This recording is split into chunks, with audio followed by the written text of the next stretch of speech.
Good evening, everybody. Mike Geary here for the Geek Pridecast on this Monday evening. With me, I have my co-host, Peter Allison, Good evening, everyone. and our special guest tonight, Mike Holik. Thank you for having me. No, thank you very much for coming. So, Mike, who are you? What do you do? What's your thing? I'm Mike. I'm the editor-in-chief of Mage Press, which is a fancy word meaning I kind of do everything over there. I do a ton of the design and editing. We make D&D stuff broadly. We just released our first ever card game on Kickstarter. It's called Witchy Cakes. That's live right now. I'll talk about it at some point. I dare them to try to stop me. Recently, I created the open letter to Wizards of the Coast at opend&d.games. Yeah, I mean that's a lot to unpack there. I mean, the Open D&D website has got a lot of traction. I've seen the number of people signing up to it has been amazing. I mean, I believe it's at 77,000, but the dirty secret is that we're manually updating and skimming through those signatures. So, thankfully now that the signups are less than 10, 15,000 a day, I can, take my time and batch a few days together. So I'm not spending every day, day in and day out, going through the spreadsheet and making sure that people are broadly who they say they are. And there's no foul language or anything in the signups. Okay, so I'm trying to think how we're gonna do this, because there's a lot there which I want to talk about. But I feel like we need to know a bit more about you as a person and what you do, and obviously Mage games and things. So we'll start off with the slightly more mundane or exciting, depending where you're coming from. So obviously, Mage games. What is it if people don't know? What is it you do?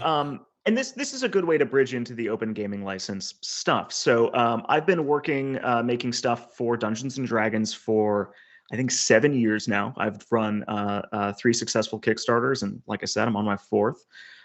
So broadly, what we do is we make supplements for Dungeons and Dragons. Wizards of the Coast, the company that owns Magic the Gathering, and their subsidiary of Hasbro, makes Dungeons and Dragons, but they, for the last 20 years or so, have had this really kind of lenient license that allows folks like me to go, you know what, I'm going to make an entire book that works with these core rules and makes them bigger and better and cooler. So my first book was called Dark Matter, and it sat on top of the core D&D rules and made the whole thing science fiction. So it wasn't a new system. You could just play D&D, and now it's sci-fi. So the advantage of that is a ton of people play D&D, and there's other great science fiction role-playing games out there. And D&D is, of course, like heroic fantasy. It's Lord of the Rings, right? But people don't, once they learn a system, they learn how to play a game, they don't necessarily want to learn a whole new thing.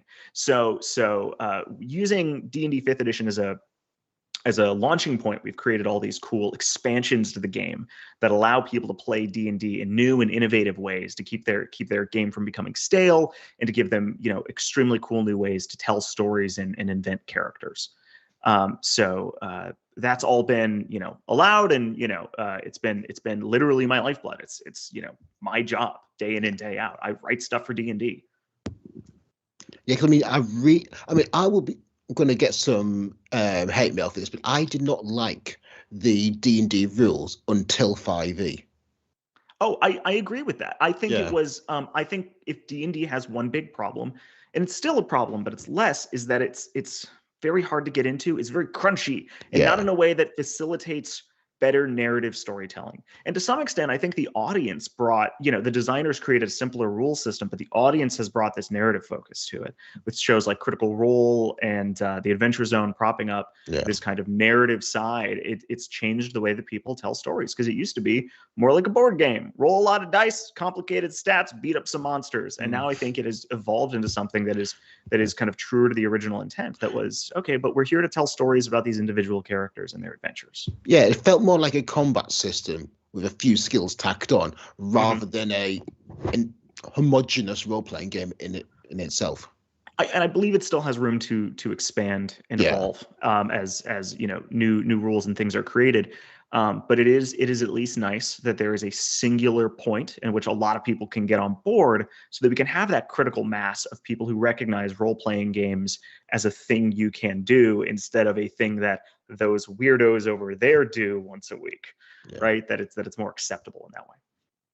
Yeah, I mean, D&D has become, and also role-playing games in general have become much more prominent, especially in the past few years. I mean, during March, April 2020, the height of the COVID pandemic, D&D was trending on Google for the first time. Which is wild when you think about it, because D&D is traditionally a game you play in a room in someone's basement for, hours at a time, and you order pizza and you make it an event. And to people like me and to a lot of people, it is a social event. It is how you see your friends on a regular basis. And then at a time in which nobody could be in the same room as each other, the game took off, largely due to virtual tabletops. This idea that there are applications on your phone and on your computer that allow you to play D&D and it facilitate this gaming environment without having to be in the same room as one another. The most prominent of those is called Roll20, and there's several of them. The second biggest is Foundry, and there's just tons and tons and tons of applications that allow you to play D&D remotely, and they are critical to the. We'll talk about this as we get into the sorts of changes Wizards of the Coast tried and is trying to implement on the ecosystem as a whole. And it is important to think about it as an ecosystem, right? There's lots of people who are swimming in this pool. So virtual tabletops are really core. Like half of the people playing D&D right now only play on VTTs. They only play online with their friends. And there's a lot of advantages to that. And people who roll a lot of dice in person will kind of scoff at that. I think both are extremely valid, and we have to make sure that we create an environment that's cool with both. Yeah, like we play D&D most Thursday nights for our campaign for the website and stuff, and we've been going like 2 years, and it's all over not Tabletop Simulator, over Roll20, and it was great. It started obviously because of lockdown, which was amazing, and I prefer it now. Like, don't get me wrong, I've done in person paper and pen RPGs and stuff, but it's just having something. It's just so convenient, just having everything there in one place. I don't have to flick through loads of books and stuff like that. I personally prefer it to. You don't have to worry about traffic. Nobody has to live close to each other. Yeah. I mean, one of the things about D&D is that it's usually taken up by people in high school, college, and then a couple of years after that, if you think about it, those people have gotten jobs and moved away or having kids. It's like there's that meme. Complications. It's like that meme. It's like, I'm not sure if you've ever seen it, but it's basically who wants to play an RPG? We do. And it's like, when can we play? And it's like, what's this? Where can we play? When do you want to play? Whenever you want. Bar Tuesdays and Thursdays. And I can't do Thursday. I can't do 6 o'clock at this time. And there's all these different ones. Everybody shouts a different thing. The real challenge of D&D is the scheduling. Yeah. But obviously, it's a lot easier when you sort of can play it online. Like we now can do it on Thursdays pretty regularly because everybody knows there's no traveling. Everybody can be there on a Thursday night, even if they're a bit sort of, they turn up slightly late, they can sort of get onto the computer and do it. Right. Obviously, doing it in person takes a lot more cat rustling or cat herding, as it were. And that I can see that being a bit more of a problem. So I'm just trying to think how we start this then. So should we start the OGL as it was from 1.1, the what they were sort of kind of pushing, then what they said after the backlash, then what they have done now, and then sort of kind of. Sure. I can summarize that in a pretty brisk pace, I think. Yeah. So there was the Open Gaming License was technically the Open Gaming License 1.0A. And it was it's almost, I think it was launched in 2003, so it's almost exactly 20 years old now. That thing has lived through generations of Dungeons and Dragons. And actually, well, I say that, but they abandoned it for a little while in 4th edition, and 4th edition broadly bombed. And they brought it back for 5th edition, and then voila, the whole ecosystem thrives again. It's almost like an open license is really good for having a huge ecosystem of creators. This is going to be a theme that keeps coming up. It gave you really wide latitudes for what you were allowed to make with the license, including software and websites, applications, video games, like novels. You put the license in it, it's under that license, and it didn't just apply to the rules, but it applied to the ideas of role-playing games. So there was a lot of ways you could utilize that license. rumors had been kind of circulating around for the last, at this point, about 6 months. And I think they came to a pitch in and around December, and Wizards of the Coast brought some creators on into these like little private meetings. Reportedly, they had about 20 creators in different meetings in which right at the end of December or a little bit before, they met with a whole bunch of people who were prominent in the space and told them, hey, we're going to kill this OGL.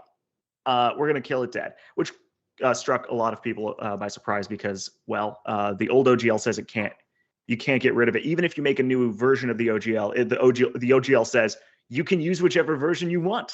It's utopian in that way, right? It's like this is forever. Even if someone tries to take it off the track, we have the wording in there saying you can still use this perfect version.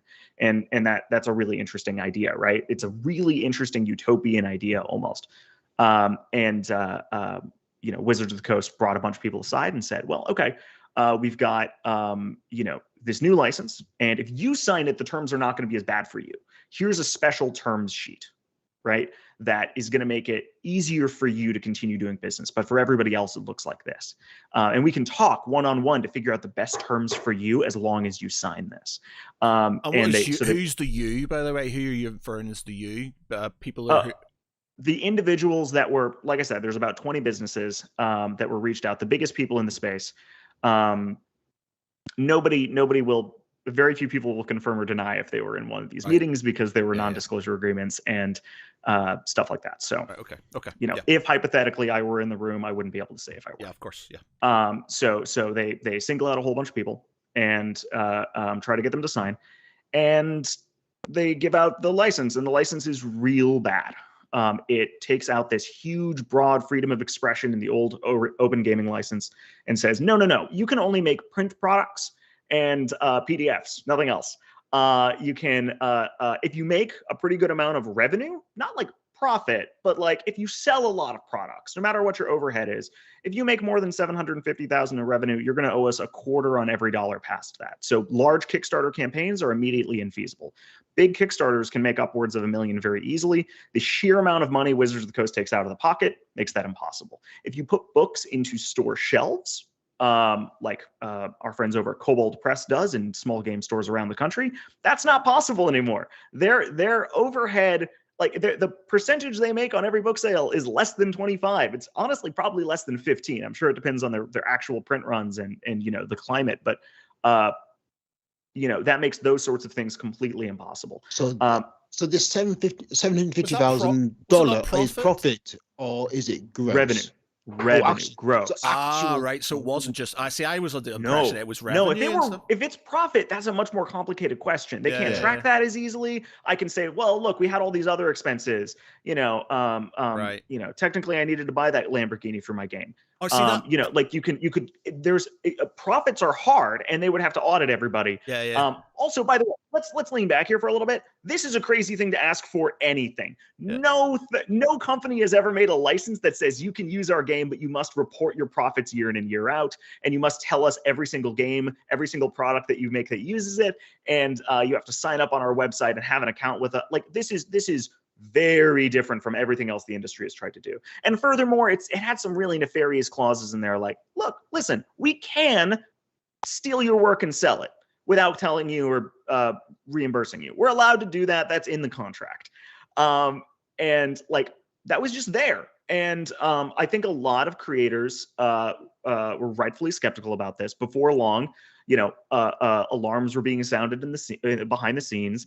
Quotes from the license were circulating around without the whole license, and eventually the whole license was leaked. A lot of people were talking to the press behind closed doors, and it started to become a 3-alarm fire or a 5-alarm fire for the entire industry because getting rid of the old OGL is actually a much more complicated thing. Tons and tons and tons of extremely good role-playing game systems that have nothing to do with Dungeons and Dragons use that exact license because it was designed to be used with any game. And by saying this license is dead, Wizards of the Coast is really just setting a light to the whole forest of third-party creators. I mean, that was how you made games so people could play, like build on them if they wanted to.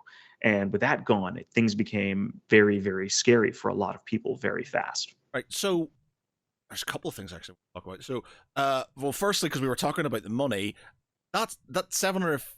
When I first read that, I had it in my head it was profit. So I was like, okay, fine. So it's going to be big companies are going to be affected. But now you've said it was just revenue. That's sales, literally actual even sales. Yeah. So a lot of the people who we've had on the podcast who do Kickstarters and stuff, who might get that in revenue for their books and things like that. Can I talk about Kickstarters? They had a whole section about Kickstarters in that license. Oh, right. Okay. And they got very specific about how you calculate whether or not something is part. So hypothetically, if I run a Kickstarter, I actually want to give you a whole bunch of stuff in addition to the book because I know you're excited about it and you want to get in on this whole thing. So I might give you dice and a side adventure, or maybe some just like, sheets about NPCs that have nothing to do with the actual rules. Like I can create all this additional stuff around it that isn't using that license. Dice boxes, fancy boxes, for your books, that slip cases and that sort of stuff, right? I can create a lot of products around this, and they were like, no. If the main thing you're selling is a role-playing game book, all of this counts, unless you have it specifically on add-ons that are hosted on another service like BackerKit, right? So they specifically carved it up to take by the way, that would include 25% of shipping. 25% on top of the amount Kickstarter was already going to take. And they made a special deal with Kickstarter. So Kickstarter, Wizards of the Coast only takes 20% on Kickstarters, not 25. You're going to be fine. But it's off the top. I mean, that includes the money you're getting from shipping. That includes the money you're getting for packaging and for printing the books themselves. That's bad. It was impossible. Yeah, it was an impossible ask designed. And I mean, you have to ask what they did this for. And so I wish I had good answers. So that leads me to the next question. Like, we were talking to Anthony Pryor last week, and I heard, and I'm not sure if it was from, I think I'd been watching a YouTube video. It might have been Legal Eagles, or it might have been something along those lines. And they basically said that Wizards of the Coast, that part of Hasbro, nobody really questioned in the shareholders meeting. Nobody really, when it came to those things, they kind of just let them do their thing and they focused on everything else. And then one day somebody turns around and says, so what about Dungeons and Dragons? What about Magic the Gathering?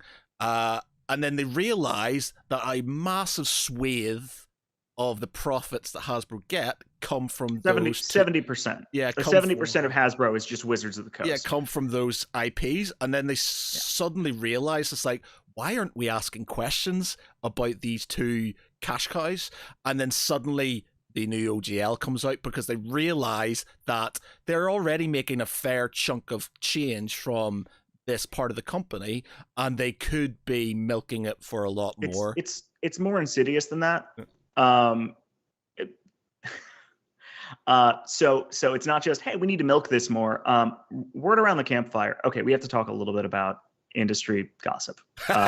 Yes. So there is a website called D&D Beyond. Yep. Which is the only way that Wizards of the Coast distributes their products digitally. So when I create a book, I give you PDFs of the book, like an actual one-to-one thing that's like hyperlinked and you can get around it pretty easily. I give you a PDF. Wizards of the Coast, for the main Dungeons and Dragons books, does not offer PDFs. Yeah. So if you get a PDF of one of those books, it's because somebody has scanned in every page laboriously and it looks like crap, whatever. And they could sell those, but they choose not to. Instead, they used a company called D&D Beyond, which actually was not owned by them. They licensed Fandom to, who owns like a ton of wiki sites and stuff. They're actually really big. They licensed Fandom to create a website called D&D Beyond. And that's how they distributed all their products. And they're, of course, losing a chunk to Fandom, but they didn't need to. Wizards of the Coast doesn't publish video games. They're not a software house. They make books. They're publishers, so they don't know the first thing about making a digital distribution system to sell their products. So they were happy to make this sort of deal at the beginning. And now that they're making a lot of money, well, reportedly, this is where we get into rumor territory. Wizards of the Coast went up to Fandom and said, "We would like to buy D&D Beyond from you." And Fandom said, "It's printing money. Why would we ever do that? We have a license for the entirety of 5th edition. Why would we ever give it to you?" And Wizards of the Coast said, "Oh, that's neat. We'll just make a new edition."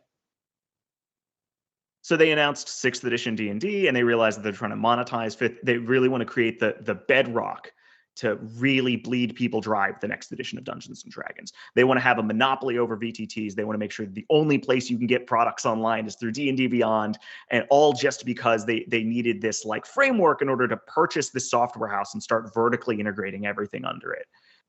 So that's reportedly why all of this is happening, because last year they purchased D&D Beyond for an ungodly sum of money. And you must imagine that the people wielding those checkbooks would like a return on that investment. So it sounds like rather than relying on third-party developers and creators for their various platforms, Wizards of the Coast Hasbro just want to bring everything in-house. Would that be a fair summation? Well, it seems like they want there to be a place for third-party creators, but on like a part-time basis where Wizards of the Coast makes 50% of anything they make, and or more, and you can't really print this anywhere else. You're never going to put your books on store shelves. That's just for us. And instead of playing fair, they're instead of looking to say, what can we make that people will pay money for? They're saying, how can we get more money out of people? Well, we can make sure that we're the only VTT in town. They don't even have a VTT yet, but they're making sure that they're the only one in town. Nobody else can run big Kickstarters and put their books into stores. Like they're trying to eliminate all of these really, all of the ways that a company could look official, right? The way that a company can look like they could be an alternative or a competitor or something like that. Which is completely against, and they still had the gall to put open on the front of the new license. They still had the gall, and it's so insulting. The entirety of it just has a really insulting character to it, in my opinion. Do you feel that any of it was done for the right reasons, or do you think it was literally just done to sort of to justify their cash grab? I think I'd have to read minds. But what I will say is that there are good arguments to be made that the open gaming license did need some small adjustments. It needs a clause saying that if somebody uses the license for discriminatory or hateful reasons, right, you should be able to get rid of that because you don't want it in any way associated with this utopianism idea of an open license. Really should have some limitations to keep really hateful speech, in check. It should probably do a better job at identifying which content falls under the license as like, this is from Wizards or this is from another publisher, as opposed to this is yours. It does a very poor job of segregating out that content. If you were like an IP lawyer, that would bug you. For everybody else, it's a massive amount of convenience that allows the books to be readable. So this really depends what side of the fence you're on, but a big company would be concerned with that. There are improvements they could make. Getting rid of all software is extreme. That's going to destroy Dungeons and Dragons in the entire TTRPG space. Because if you Google a rule, it's nice when there's places that host those rules that you can find, like a wiki, or just a site that has the rules on them. Those are all going to go away with even with their proposed updates. Those are all still going to go the way to the dinosaurs. So this way to access Dungeons and Dragons and learn it on your own, all of that gets to go away unless you're going through D&D Beyond, which I don't know. I just don't like trusting the entire onboarding process for the whole industry. And I mean, we should talk about it as the whole industry, right? Like everyone plays D&D. Very few people play Call of Cthulhu, Numenera, Stars Without Number. These are great systems, but people go to them after D&D. They play D&D first. Yeah, I mean, D&D is very much kind of the gateway drug to the wider role-playing games. So mistakes on Wizards of the Coast part don't just hurt Wizards of the Coast. And they don't just hurt me. They hurt everybody in a real way, because suddenly, where are the new players coming from? Well, they can't understand how to navigate this one website. The whole industry dries up in a matter of maybe 5 years, right? It'll be slow at first, and then it'll be precipitous. So I think that's why it's worth talking about this and being loud about it. How does the open gaming license compare to other third-party agreements? I'm thinking about like Paradox Interactive have a third-party agreements in place for their World of Darkness third-party developers on the Drive-Thru RPG Vault. How does that compare roughly? I don't know all of the third-party agreements out there. Yeah. In the open gaming licenses, I mean, you mentioned a Legal Eagle video. He broke it down as like, well, this is actually a bad license, and he's not wrong.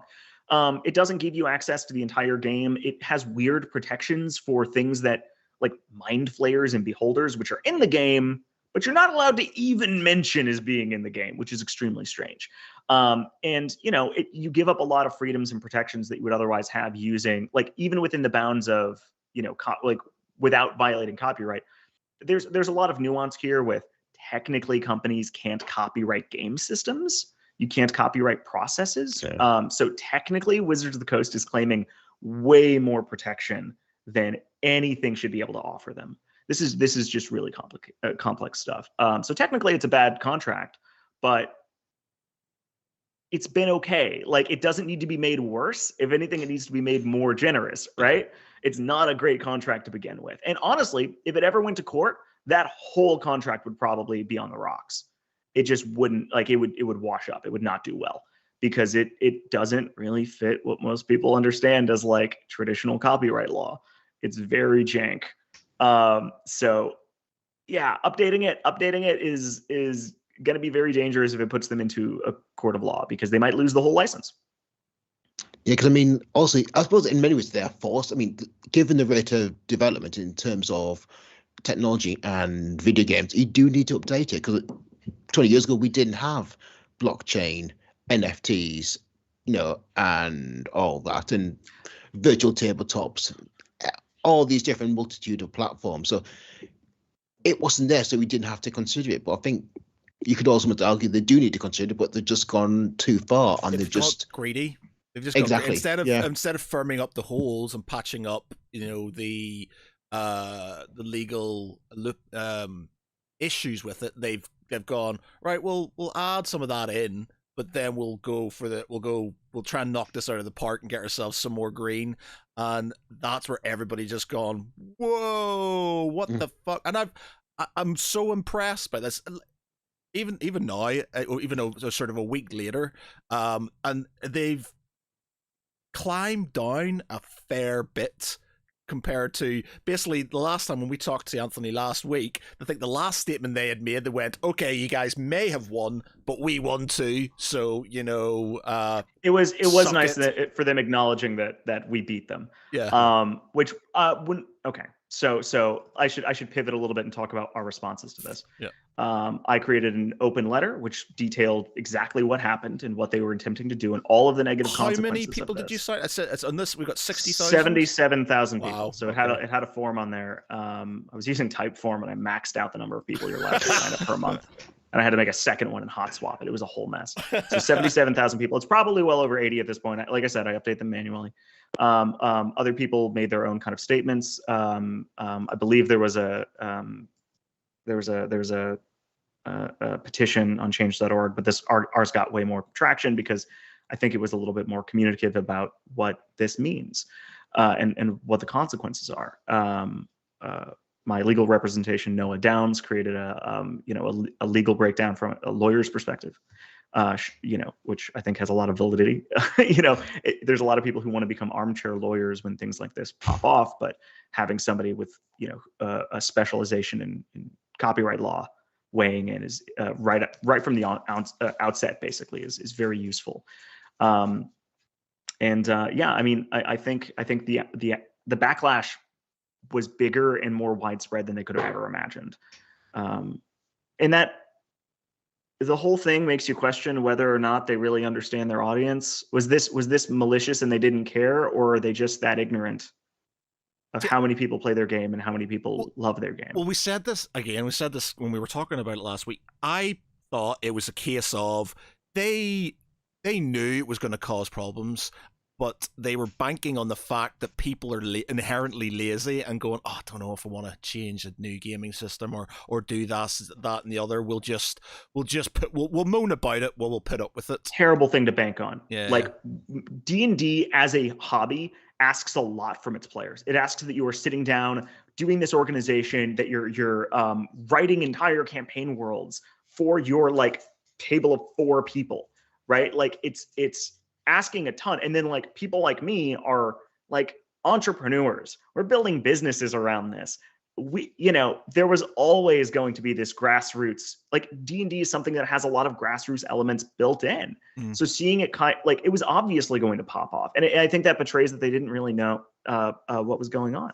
So they did soften their approach after a very, was that like 2 weeks of silence since the leak started? It was a long time where they didn't communicate with anybody. And it got, more and more furious as it passed around the internet. They have softened their approach, and they're proposing some softer versions of the license. They still want to get rid of the OGL 1.0. They still want to massively limit the types of expressions that can be used with the license, and they still want to get rid of basically all types of software. They've made an exception for virtual tabletops, but again, their basic license says if you have a website that has the rules on it, take it down.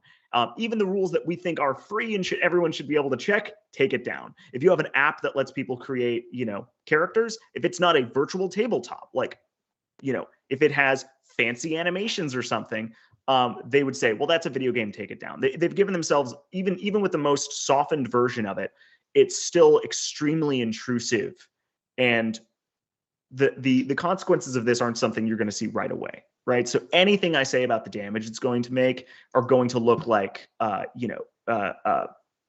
Crying Wolf, because it will be years before we see the full damage this thing does. But I think by creating something so massively incompetent and then softening it down, they've given themselves kind of a good guy impression. Yeah. Not that was intentional from what I've heard.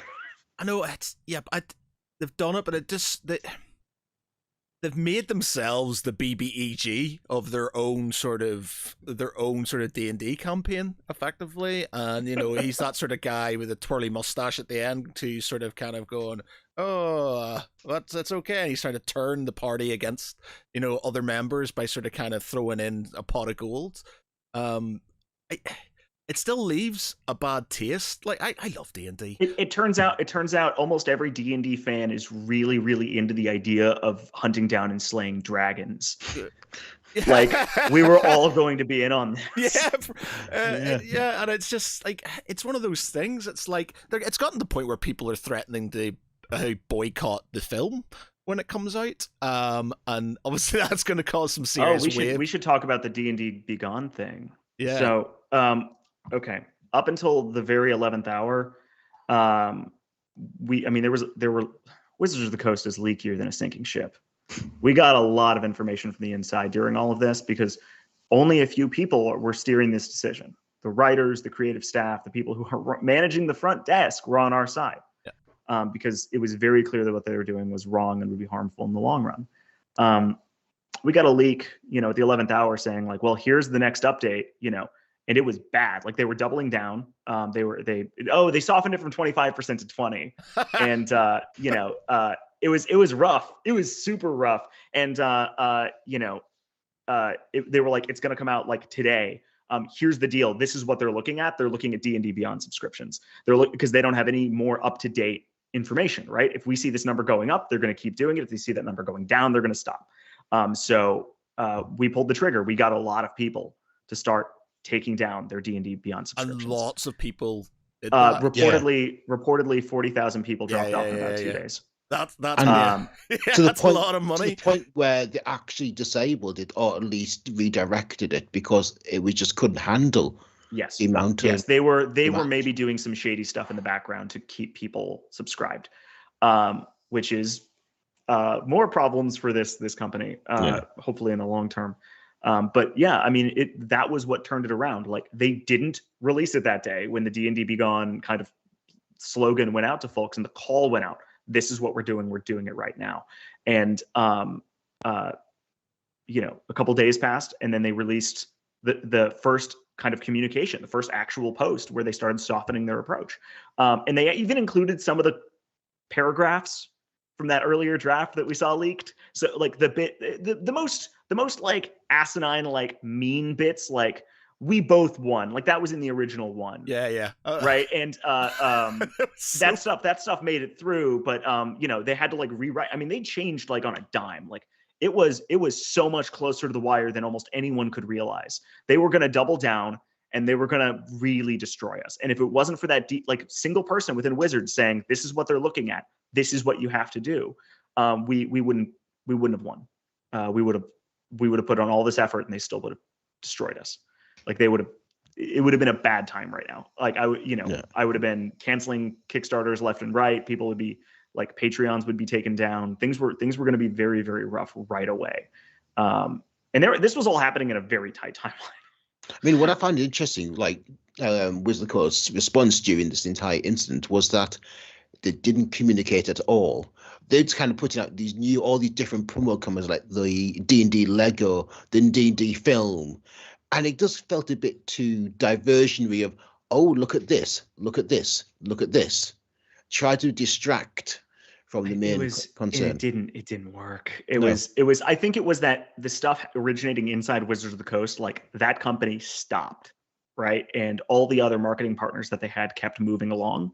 The packages that were already in the mail for like late Christmas gifts and stuff got sent, and everything else was like, that train stopped, and rumor has it, people plural were fired over this, and they had to figure out what they're doing now. Like the license that they just put out is like they put out a revised 1.2. So for the folks following along at home, the original was 1.0. Yep. The one that leaked, that they met with a few people behind the scenes about, was 1.1, the really disastrous one. And now they're putting out a 1.2, which looks better. It's also much shorter, right? Like they brought in their legal team to shorten this thing down. The 1.1 was 20 pages. It was long. So the current... Sorry, carry on. No, go ahead. No, I was going to say, so the new one, the new OGL, so the base points will not contain any royalty structures or royalty fees, doesn't include financial reporting or registration requirements, clarifies that creators own their content, states that anything already released under the original OGL is unaffected, so it's not backdating, says that live streams, virtual tabletops, and actual plays aren't affected. Well, virtual tabletops aren't affected, except for now they have to abide by this weird, extremely restrictive virtual tabletop policy that's about a page long and tries very loosely to define what counts as a video game and what counts as a virtual tabletop, which is rich from a company that doesn't have a virtual tabletop and has never made a video game, trying to define the difference. Their example was, if there's a fancy animation when you click the magic missile button, it's a video game and will take you down. So, wait a minute. So, when people play on Roll20, we have effects that happen when you do... I bought sort of little effects for fireball and sort of things like that. So, technically, they could argue that's a computer game and therefore... According to this policy, that's illegal, yeah. So all of this softening, still very, very scary. Like... They can take down if they want. I mean, they're not going to take Roll20 down. They have a one-on-one license with Roll20, but they'll take Foundry down overnight. Foundry is the second biggest. I believe Atropos from Foundry just released a statement today about this. He and I have been in communication with this since I heard about it. Given the amount of response you had for the Open D&D website, have Woods of the Coast said anything to you, or have you kind of shared that number of people with Woods of the Coast? Has there been any interaction and communication between you and Woods of the Coast? I have to be very careful how I put this. Okay. I have heard nothing from anyone at Wizards of the Coast since the Open D&D letter has gone live. Okay. And people have reached out to me via that form. I've spoken with a lot of folks, so it seems that they're not interested in speaking with me specifically. Okay. Thank you very much.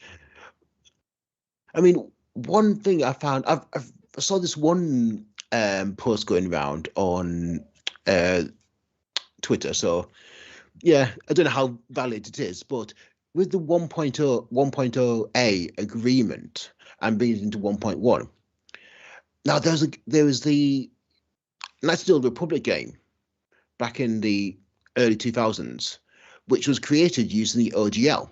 It was a Star Wars game, and that basically the 1.1 meant technically, as I understand it, Wizards of the Coast could have claimed Star Wars. Well, they could try to stop. Try. They could try to stop additional. Well, that's the trick. They would not be able to create another. It doesn't. The 1.1 Yeah. wasn't clear about it. That's the scary thing, that it was not Yeah. clear if they could retroactively apply it. A few copyright attorneys weighed in and said it doesn't look like it would if it's already out under that license, but it would mean Yeah. that Disney wouldn't be able to make a new version of that game. Right. And they can't, right? Like, if with this new license, they cannot make a new version of that game. Because the rules that it uses under the hood are Dungeons and Dragons. Yeah. It uses the D20 system, which there's this idea that like D&D can be abstracted so that there's the fantasy side and then there's just the dice rolling rules. So the Knights of the Old Republic video game 1 and 2, I believe, used that D20 system as its backbone. So people who know D&D can really get into the mechanics, and that's kind of cool. But yeah, I mean, it has definitely put all video games that use any sort of D&D rules in a very complex spot. It's not super clear how much leeway Wizards of the Coast has to issue cease and desists over things that look like they're infringing. Like, for example, the new OGL 1.2 actually very generously offered components of the game as Creative Commons 4.0. Very, very generously. However, that doesn't include any of the spells, any of the monsters, any of the classes, any of the feats. So it's Creative Commons, except unless you want to talk about a wizard, and then it's very unclear how much danger you're in. Yeah, how can you copyright like wizard and thief and paladin? Well, Games Workshop did try to copyright Space Marine, and got slammed back and said, no, you can't copy. I guess because it was being used by other people, and obviously the reason they changed all the names was in their so they changed Space Marines into Adeptus Astartes, and they changed Guardian. They changed all the names because they could copyright those, because all the other ones like elves and orcs and stuff, they couldn't copyright that. So I don't understand how Wizards of the Coast could copyright Wizard. It's not about copywriting and making it, a fit. Okay, here's the secret behind the OGL. It was not a good license, and yet we used it anyway, because essentially the community understood that it was a gentleman's agreement. Wizards of the Coast didn't have to hunt down tons of people with an entire army of lawyers just around the internet striking people down left and right, and the community got to create things. This was the agreement. This was the idea behind it. It's not a great license, but it gives us a feeling of protection so that we can have some assurances that we can create games without being struck down. And Wizards of the Coast gets to save money and have that flourishing community. It's not about whether or not they can, it's about what they can threaten. They don't have to take everybody down. They just have to take down the people who are making enough money to be potentially cutting into their bottom line. Although I would argue that that is a wildly myopic view of things, right? Like, when I create books, I'm not taking dollars out of their audience that would otherwise go to them. I'm creating more dollars in this ecosystem. And other VTTs are doing the same thing, right? Like, a bigger ecosystem creates more dollars. It doesn't just tap the small number of nerds that are here. We access new nerds. We create people who are in this ecosystem. This gets like deep into economics and stuff, which is not worth getting into. But this sort of idea that we're competing with them, or that anybody would be competing with them, is massively off base, I think. So we've got until the 17th of February. So you can provide feedback on the license via survey until February 3rd. Wizards of the Coast will respond on the 17th. So we've got the 3rd. We've got how many days? A week? Got a week, and yeah, just on. It's cute. It's cute that they're polling the entire audience instead of the people who make stuff. That's nice. That feels like it's completely well reasoned, and it's not at all just kind of to skew the numbers. Yeah, of course. Yeah. Well, yeah. So what do you think's going to come of that? I think they're going to push through something extremely similar to the draft that they put together here, which is going to have some positives and a lot of negatives. I think you're going to see 2 or 3 companies in particular challenge Wizards of the Coast effective revocation of the 1.0A in court, and that's going to go down. But everybody who signs this new license is sort of going to get locked into it, which is going to be very challenging for third-party creators. I think it's going to make it really hard to, have effective businesses, because you're going to only be able to use some VTTs, or, only VTTs that they allow, and they allow, keep alive. I think in general it's still a very negative thing, but I think we can survive. I think we've, it's gotten a little better. Yeah, I find the industry's reaction to this has been very interesting. Like Paizo, which I think would be fair to say would be one of the main competitors of Wizards of the Coast. They're about 100th of their size, but yes, they're a competitor. Sure. Yeah. Well, yeah, I mean, Pathfinder has just really took off. Yeah. And the Orc Alliance, like this open right role-playing game, essentially, open source role-playing game, has got a massive number of people involved. You've got Chaosium, Ian Publishing, Gale Force 9, Minotaur Games, Mongoose Publishing, Monte Cook Games, back in the which seems to be like there's a community just wants to, okay, if we can't have the open game license, we won't use it, and we're going to create our own license where everyone can use it. Sure, I think it's been very cool seeing the industry rally around that. But at the end of the day, companies like me, we go where the audience is. Yeah. And creating a license doesn't create an audience. There have been dozens of extremely utopian licenses ever since the OGL, better licenses. So creating a license around this is not necessarily solving the problem. The problem is that Wizards of the Coast seems to think that they can hold on to D&D as a concept and then strangle out anybody else who kind of intrudes upon stuff that they don't allow. So if you want to make something that is licensed under the Orc, but you use, fighter, wizard, rogue, barbarian, like you use the main setup, it's not clear whether or not they're going to be able to try to take you down for violating the OGL 1.2. I think that there's a lot of questions that this license opens, and it's a question, and the answers to those will be determined by who is taken to court and when. Yeah. And I think we're going to have some very, very extreme lawsuits that come out in the coming days. Things like Kobold Press's Black Flag comes to mind. That'll be published under the Orc. It's going to be ostensibly 5e to its bones, but decoupled from Wizards of the Coast. So whether or not they can pull out that decoupling, to continue to use the 1.0A license or publish it without a license is going to be very, very interesting. Yeah, because I know there were quite a few Kickstarters that were announced literally just as the OGL license was updated, and I know people went, "Oh, that's just completely screwed our Kickstarter campaign." Mm-hmm. Yeah, I backed a virtual tabletop I can't even remember. I'm not gonna have to find it actually on Kickstarter for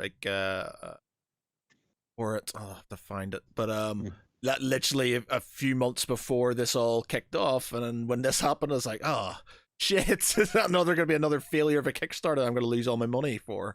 Yeah, and it wouldn't have been their fault either, No. Yeah. Like you can't blame them. It's a massive bummer. And it seems like it's still going to be very hard for virtual tabletops to operate. They're going to have, for all of the talk about virtual tabletops, Wizards of the Coast has, just shy of 1 page for their VTT policy, and it's very thin on the ground. And I know somebody, creating like a, requirements sheet for, a bit of software is going to be looking at this going, what is this? What am I allowed to say? What does this mean? Yeah, I mean, it was called MENYR, MENYR, and it's a player RPG online procedurally generated entire regions, dungeons, and villages in a single click next generation VTT. It looked really cool, but I was really panicking that it was gonna, go down, just gonna sink, and I was like, no. It feels like almost history repeating itself with like TSR back in the 90s, when a series of bad decisions by TSR, on the legacy of which saw basically D&D just almost tanking. And the same thing happened in 4th edition. There's a cycle here. Exactly. And whenever they get big enough, they get greedy, and then they get myopic, and they forget how this ecosystem works. And then they drive the fans away because the fans are smart and savvy. and they forget about their audience too. And then we end up back where we started. They get generous again because they have to, and we all, fall in love with the game. And that's the upsetting thing, because it's like, I think I'm a principled person, and I like to sort of live by my principles. And when I heard this stuff, I was just like, oh man, I love D&D. We've been playing this campaign for two years. Do I stop because I'm against what they're standing for at this moment in time? But then it's like the nerd part of me is like, but I've built so much into this campaign, I don't want to lose it. And it's just like I'm completely conflicted about the whole thing. It's a really complicated thing about, hey, if the company that owns the thing that you love does bad things, like, well, they're not the thing that you love. That's a big organization. It's like, it's not people, it's just a thing. I mean, and D&D requires so much of you putting yourself into it. I mean, it doesn't feel fair to just say, get rid of that. That's no longer yours. Yeah. I think it's been a really tough emotional time for a lot of people. I think right now we're at a very, we're kind of past the pivot point and things are just going to fall, right? There's very little chance that Wizards of the Coast changes its direction from this new one. I think it seems to be very focused on this VTT supremacy. Right, they want to be number one VTT around, even though they don't have a VTT yet. Otherwise, why would they be strangling the life out of VTTs? Because they got burned. Oh yeah, rumor has it they've had one in the chamber for about 3 years now. Okay. D&D Beyond wasn't allowed to release it because Wizards of the Coast wouldn't let them when they were owned by Fandom. Apparently, they had to go through a lot of hoops at all times to get anything through. It was a nightmare for designers over there because they had to get a blessing from somebody at Wizards for everything. So reportedly they might have something in the whole. Yeah, I won't be surprised given that it seems to be like almost kind of getting everything in house and just under their purview. Right. And I don't know. Is it a good play? Is it a bad play? It seems like from certain perspectives it's a good business decision, but I don't know. It's just such a massive fundamental shift that it's caused a spasm within the entire industry. Well, I think I don't think it's going to. I think if they kept on with the first one, it would have done them detrimental damage. They might have sort of been able to claw back eventually, but it would have really hit their bottom line. This new change and this sort of kind of more conciliatory sort of like, we are actually sorry and we're not saying that you won, you lost, you won, we're sorry, here we go, here's what we're going to do. I think that will placate the sort of, a lot of people, sort of moderate people are kind of like, who were sort of in the middle about it, and now they'll sort of like, they might lose. I think none of this matters. Yeah. I think the real issue is that Wizards of the Coast is trying to release a new edition where the current edition has gained people year over year. It never slacked off. People aren't going to want to leave 5e. Yeah. And now they have a contingent of people who want to be mad at Wizards of the Coast for evil things that they've done recently in the past. So when the next edition of D&D comes out, it's going to be harder to access because it's only going to be on D&D Beyond. It's going to be probably more expensive to access because they're going to try to find ways to monetize that platform, and people are going to already have a bias toward wanting to fight the dragon. They've gotten a taste, and they know they can win. So I think we're going to see a real schism open, much like the 4th edition days, where a lot of people stayed behind and migrated to a strong third-party platform. Other people moved forward with Wizards of the Coast and had to deal with their baffling, business decisions along the way. And then a whole bunch of other people made competitive systems that went nowhere. And you just see this massive fragmentation, and it's harder to find a group because some people play this, some people play that. I think it's going to be a very interesting time. Yeah, I mean, I do like the 5e system. It's the only system of D&D I actually really enjoy playing because it's so well designed. Yeah. Very straightforward. I mean, like, just the roll with advantage mechanic is just brilliant. And I know I can imagine there's going to be some resistance to go into the next edition, like 1 D&D, which is why 5e works. Yes. I have all these books. What are we talking about? Yeah, and they keep banging this drum like it's backwards compatible. It's like, I'm a designer. The levels of your subclasses have changed. It's no longer backwards compatible. You've thrown out the baby with the bathwater here. It's not hard to look at this and say, this is different. It's massively different in certain places. Yeah, well, that's the one thing that makes me feel slightly nauseated, because I have got physical books. I've shelf full, you know, obviously Pete does as well, but I like D&D, especially just D&D because of their campaign. I bought nearly every single one that's come out, so I've got all those, and I have the digital versions because I like doing it on the thing. So I spent a small fortune on D&D books for 5th edition, and the idea of them going, well, we're going to 6th now, we're going to change things, just makes me kind of go like twitch, because I'm like, oh my god, that's a lot of money. I don't think they have a real selling point here. They're not saying we're making it even more stripped down and even easier to access. They're just going, it's like 5e but more, so everyone who's playing 5e will go, but why? Yeah. And I think new people are going to get on board and they're going to go straight to 5e, but straight to 6e because they don't know better. Yeah. But people who are already playing, people who are invested, everyone who got on board during the pandemic, they're just going to shift over to Black Flag because it's going to be, you know, in stores right alongside other stuff, assuming Wizards of the Coast doesn't try to annihilate Kobold Press with you know, lawsuits. And if they do, I'm going to be right there, you know, alongside them. Like we're gonna fight them again if that happens. But people are just going to stick around, and I mean that's my business strategy. Like I am banking on that. I believe that everyone's going to stick around and keep playing 5e. It would be insane if they did anything else. Yeah, because it feels a lot like what Games Workshop do in the UK, where it's basically every few years kind of release a new edition of the rules. Well, see, that's another thing I actually wanted. I'm not sure what your are you sort of what's your knowledge about sort of Games Workshop and their sort of kind of I know broadly about their business strategies, but I never bought into the ecosystem. Yeah. So there's a lot of, because of this that's come out, the Games Workshop, the Warhammer community, which like I've been a part of since the 80s. Like I've been playing since the Rogue Trader and stuff, you know, so very old school, and it's perpetually being a lot of people moaning. Now they haven't had an OGL that's changed. They've just been, we're a company that makes miniatures and we like making money. Pretty much either play the game or go away, pretty much. So they at least have been honest about it, you know, as much as like more recently they've kind of gone, you know, oh, we're bringing back all these cool things and we're doing all this cool stuff just for you guys. And it's just like, it's not really just for us. It's just because you know how nerds like us work, and we've got addictive personalities, and we like plastic nostalgia crack. works. Yeah, and nostalgia works.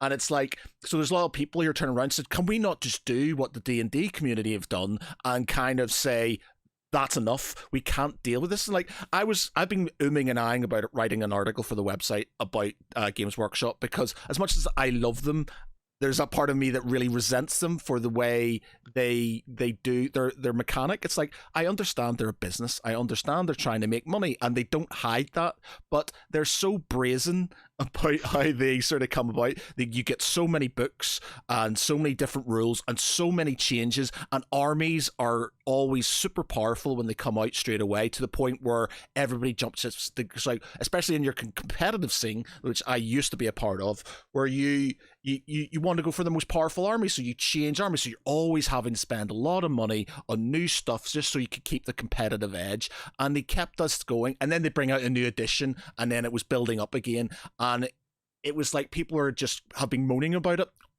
for so long, and nobody's done anything. And people turn around and say, well, why don't we just do what the D&D community have done and just go, we've had enough, let's stop. And then there's been this massive backlash about, well, you know, what are you talking about? Why would we do that? And there's not been as much of a unified cause as sort of... Games Workshop involves such an investment. And it has always been something that they know that they're not going to acquire more customers that quickly. So they have to, if they want to increase profits year over year, they have to increase, you know, actual draw out of customers. Wizards of the Coast knows, or at least they should know, that D&D has always been something where it's kind of a cheap thing that everyone does collectively. It's at this point, it's almost a folk tradition, right? Like if Wizards of the Coast, if Seattle is hit by a huge meteor, and Wizards of the Coast is reduced to ash, D&D continues to exist tomorrow. And not just because the people still have the books, but because like the game exists without them. Miniature games are required to have like this like physical component, but D&D doesn't have that. Yeah, yeah, yeah. It seems very different. So it's weird when Wizards tries to do the same thing as Games Workshop. I get that they're envious. They're making more money than them last time I checked. Yeah. But I get why they'd be envious of that strategy. Yeah. Yeah. Yeah. It's, I suppose, it was with D&D, it was like the Wizards of the Coast have always had, because he said folk, folklore, this sort of this what's the word? Storytelling. Yeah, sort of. They had this sort of thing where it's just like, it is for the community, it is for the greater good. We have something which is physically, financially, not overly expensive, whereas Game Workshop, it's always been expensive. It's always been an expensive thing. Whereas, and then suddenly they've turned around and went, well, all that cool, you could do what you wanted and you've got a lot of freedom. You don't have that freedom anymore. And you're going to have to spend more money and you're going to have to be focused in one area and stuff like that. And that's why there's been a kickoff. Whereas Games Workshop just being, it costs a lot of money to buy plastic crack, and you can either deal with it or go somewhere else. We don't care. We're still making money. And they at least have been open about it. Whereas, Wizards of the Coast have suddenly just turned around and kind of gone, we are the mustachioed, twirling evil guy. Well, and it is funny because you're right. Games Workshop could turn around and become like Wizards of the Coast. They could have an open system in which they go, hey, look, we're going to sell you, like printable versions of every one of our units. In fact, we won't even sell you the individual components so you can glue them together. Like, we're gonna, like, whatever customized dude you make, we'll have a model of that customized dude with that particular weapon, and they're all separate. Like, they can still extract money out of the community, but make it more open, easier to access, and like make the rules free. And the codexes could just be lore. Yeah. They have a route there, but it doesn't seem like they're interested in taking it to like expand their community and extract a lower amount of money from each user. And it looks like Wizards of the Coast wants to pivot over to that model where they're not really interested in onboarding people. They really just want to like raise up the walls. Now they've got a walled garden. You're here and you're going to pay us money. Yep. Reportedly, they're looking at, massively monetizing D&D Beyond, into a monthly subscription service for every player. So instead of one person buying 3 books for $150, maybe $180 total, they want everybody to pay $30 a month, or maybe 10.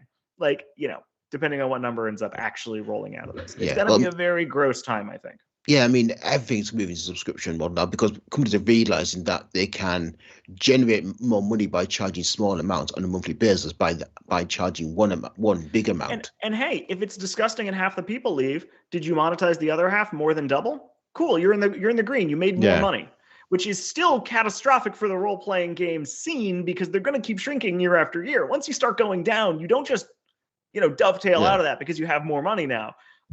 It's a very it's a very dangerous game they're playing.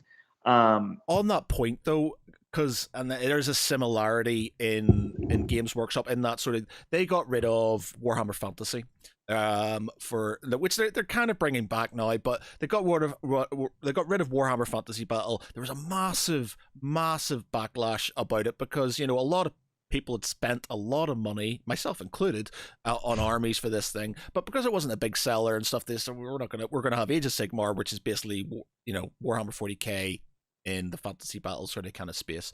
Mm-hmm. There was a massive kickoff.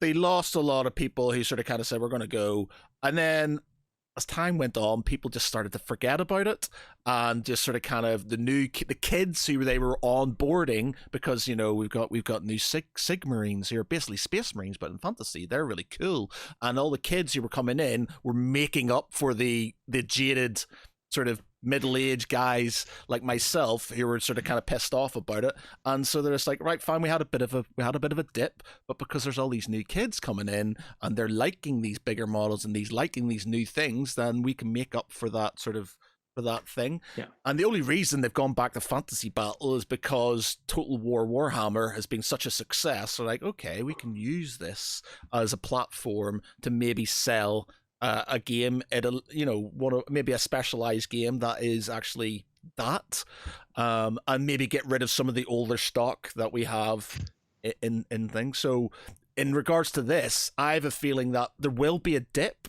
but because there's always kids here coming in, more and more each time, I think they'll see it'll even up. Yeah, I think it's a really interesting comparison when we try to line up these two companies, because they need vastly different like little grassroots networks to build up around them for a community in a given area.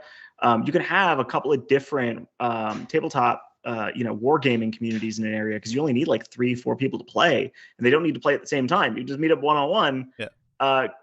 But with D&D, you need a group of 5. So it's much more important to have this sort of like system cohesion. So it's much harder for, for things to like fragment in the tabletop gaming, like role-playing space, as opposed to the wargaming space. I'm a computer science person at heart. I can only imagine how like the graph network here like works. It's like it looks very similar at first blush, but the monetization strategies and like the social networks that have to build around them actually end up being very, very different. I played my normal Saturday game 2 days ago with 8 players. All right, okay. We've got how many here or not? We've got 6 with a 7th potentially joining. Mm-hmm. It would be potentially more, because we have sort of sometimes people drop in and out and stuff like that. So yeah, we've had a fair bit. And I'm the DM, and I find that's a struggle with that many people. The trick I used is I go, everybody roll. I'm only going to listen to the first, and I make that number half. If there's 8 of you, first 4 numbers I hear, those are the ones I'm writing down, for checks. So I'm not listening to 8 numbers or whatever. And then take every chance you can to split the party, because it increases the tension like through the ceiling. It's really, really fun to do. Oh, we never split the party. No, I don't know. Every time when you have a big group, you can make it really cinematic. You jump back and forth between the 2 different groups, and it's a little less like hands-on for the players at that point, but the spectacle's through the roof, because they get to watch 2 stories kind of interweaving. I think a lot of people who are playing D&D in the modern sense are very attuned to like cinematic storytelling language. Yeah. I really love doing like, okay, we're going to smash cut to this, do an insert on that, and use that sort of language at the table, because people understand, what this would look like on a TV show or in a movie or that sort of thing. We try to use like Discord quite a lot. It used to be WhatsApp. We've got WhatsApp groups, but we basically have a role-playing chat within Discord for downtime and for when there's other sort of kind of. So basically, I'm better when I have time to, because these group of douchebags basically don't do anything that I want them to do. They basically just sort of go. I started off writing everything. I had everything, all these different sort of flow charts about what they would do with the things, and they never did anything. They never did anything. And they literally go off in complete tangents, and it just ruined everything. And I'd have all these sort of like, but I've drawn this really awesome map, and I've done this, and you're not going anywhere near it. So it's just like, right. So I have a start, I have a middle, I have an end, I have some basic sort of concepts about where things are going to happen and stuff. Some main bad guys, some lieutenants, and then the BBEG and stuff. And DMing is very much an art form in that way, right? Like you create a way to play around your players, and everyone's style is different, and it's based around their players. It's very, very interesting how much effort and how much learning process there is. And then it's like, if any of your players hop in the DMing chair, they're going to start out where you were when you started building these elaborate maps, and they're going to have to learn to adapt a style. It takes a long time to onboard somebody who's a real DM. I remember like Matt came up with like this complex plot of like a poisoning, and like, okay, well, the players have got to work out who the poison was, how he got poisoned. Then Dave comes along as his mage, Thomas Moonstone, goes, detect poison. I was just like, oh, right. I didn't think about it. There's loads of stuff where they've completely, like, I had one which I was trying to split the party, so because they do stupid things when they do their own thing, and I was like, I can do that, and I can sort of kind of split them off, and then the wizard basically goes, so is this rock that's fallen down attached to the wall, or is it just a stone that's fallen down to stop us from getting in? And I was like, it's just a big massive boulder that stopped you, so blocking you from getting to there and stuff. And he went, okay, shrink, and he's basically made it tiny and went, I'm going to move that, or we're going to go through there. And I was just like, oh, you you shitheads. And I was just like, right, okay, fine. So we had to go through the trick is you can't use a stick to separate the part. You can't ever use a stick on the players ever. It always is a carrot. In that ridiculous game we were running last time, the party is infiltrating a burrow. They're looking for somebody who was kidnapped, and they it's full of goblins, but oh god, they're half owl, because the whole adventure is called Strange Alchemy. They're dealing with there's a wizard, an alchemist who's building half owl creatures because he wants to remake the owl bear. Yeah. Okay, so there's owl goblins in there, and they fight their way through a few owl goblins, and they get up to a chamber in which there's like 24 sleeping owl goblins in a room, and there's a little shiny thing on a pedestal, and they're level 2. Right. And they go, I'm like, guys, if you do this, you're gonna die. And they go, I wake them all up and get the thing. so that just happens, and they were able to like fight their way out of it, and that's all well and good. Like, they were able to survive when they're all together. But when later they find the kidnapped guy and they take him out, they get this shiny thing on a pedestal, and it's half of a medallion, and a bunch of the players go, I want the rest of this medallion. And I'm like, good. Look around for that medallion. So half of them are looking for that. The other half take this injured guy, and they're like, okay, he's injured. This is the guy we were here to find. Let's get him back to town. They take him out into the woods, and then the sun goes down, and on the way back, the moon comes up, and he goes from bad to worse. He goes from sick and delirious to like convulsing, and then his skin breaks and his bones pop, and then his jaw juts out and turns into a beak. And then they're being chased through the woods by a were-owl.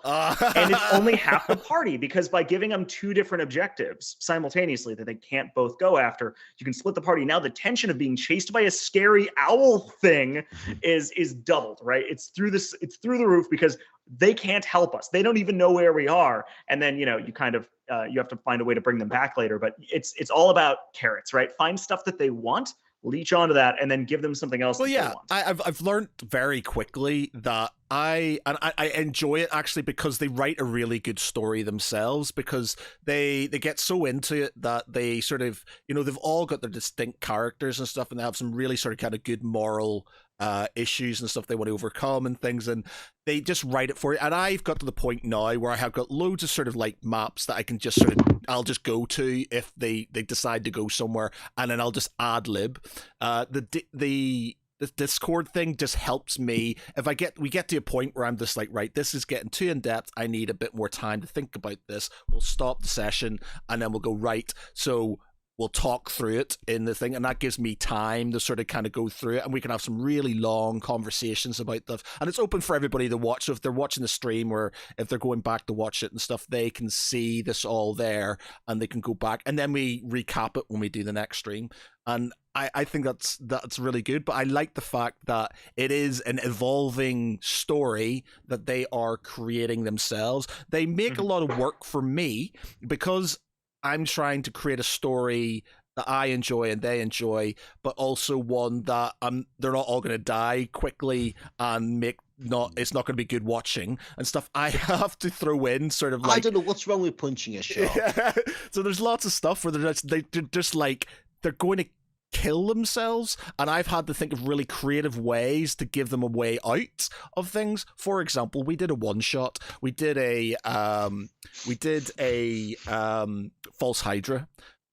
We did a false hydra story, which is fucking awesome, so good. Like, if you've never, like, I had a DM pull one off on me, and I went, "Is that a false hydra?" And he's like, "You're not supposed to know about that." And I'm like, "Yeah, exactly." Make it less obvious. So we none of the. I think one guy in the party knew about it, but I said to him, look, man, don't say anything to anybody else. They haven't got a clue. And they really enjoyed it. And every time I've run it with people who don't understand what it is, it's like it just messes with their brains, because they don't understand what's going on. And it's amazing to watch, because they're going through all these sort of kind of rational things to try and find out. And when they slowly realize what's happening, then it's like, how do they deal with that situation? But whereas Pete at the time when we were doing it was the pre-generated Mage I created, and he basically said, the next crazy thing I see, I'm gonna just cast Fireball on, and I thought he was joking. And then basically, I made them do a perception check based on something. They saw these massive long necks coming out over the top of the village of Waterside, and then all I see across the virtual tabletop is these dice getting rolled. I was like, oh, what the fuck's just happened? And it's like Fireball, and I was like, oh shit. And I was just like, because I done it in a certain way, whereas these things were so large and they'd grown so big that there was no way they were going to defeat them. They had to sort of sneak around to make, or be out of its sight and stuff. The only way they could do it is going underground and dealing with these sort of kind of secondary heads and like the heart within it, and sort of deal with it that way. And I was just like, I don't know how I'm going to get out of this, because they're going to fireball this massive, huge, city-sized head. I mean, I guess at that point, it turns into a firefighting episode somehow, because it's like, all right, you clipped to the top of the building. There's a fire in this building. You have no idea how it got there. For some reason, you're holding bat guano, and you're like, I don't remember using this bat guano. So you're just like, and I was just like, right. And what I'm going to do is I'm going to give the rest of you a chance to basically knock him, to push the fireball off in another direction. If you don't, you're all dead. Effectively, there's no way you're getting out of this. So they had to do these rolls to try and, which they did, and then one of them did a thunder strike to deal with something else, and then made the building collapse, which obviously brought more attention to them at the time. And I was just like, oh my god, this stream is not going very well at all. There's a cascade that happens where things go from bad to worse to even worse, and you go, this is as bad as it could get, and it just keeps spiraling. And it's really one of the most beautiful things about collaborative storytelling. We did we're currently we've just finished off. Like, I got this module for naval combat within it, and I was like, because we did a sort of relatively big battle. We do sort of like these mid sort of, like, we're on they're on like level 11 now. We've been going for about 2 years. Level 11, we do these big sort of kind of set pieces with lots going on. They can split up and do different things and stuff to sort of basically do the lieutenant bad guy that I've built for that time. And part of this next sort of arc is, I was like, this naval combat looks pretty good. So we did this naval combat thing. We did this thing where they had to get resources, where they get resources from. They got a limited amount of time. They've got to weigh up, like, if they spend too much time, then the enemy's going to have more than them, and blah, blah, blah, all this other stuff. Lots of stuff went into it, really. Pete gets on his ship with his barbarian, charges straight for one of the big ships, gets sunk, like sinks his first ship within the first basically couple turns of the game, then gets on a raft, decides that he's going to carry on rafting towards this ship. It gets sunk. I'm having to roll all these dice to see he doesn't get killed. He then gets onto another ship, which gets sunk because he's on it. He then gets onto his third ship, which gets sunk because he's on it. And it's just like, it just kept going. Any ship he got onto got sunk, and it eventually got to the point where it's like, okay, well, this one's going to go away now, and this is going to here, and there's a Kraken, and I'll say he might be able to deal with that better than getting on these ships and sinking at least the Kraken isn't made of wood, which gets caught on fire because of the fireball. Like, that's the one thing. Everybody who tries ship combat goes, I forgot that firebolt just burns objects. And now everything's on fire and everyone's sinking. Oh, that's it. We did this thing where I had I had this sort of kind of very complex sort of dungeon worked out with wooden bridges along it, with sort of cultists on each side that were tied onto these chains, and they had to do all these different things to basically get to the chained up sort of kind of it was like a book in the middle. And the fucking wizard just kind of sees this group of cultists without sort of figuring out what's going on, and went, I can use fireball, and then fires fireball onto this bridge. And I was like, it's a wooden bridge. You've just destroyed your only way across this wooden bridge and all the people who could have helped you. And I was just like, oh my god, what's going on? So there was so much sort of deviation I had to sort of kind of make stuff up on the fly to try and get them through it. And I was just like, oh man, this is hard work. It is. It's so hard to be a DM.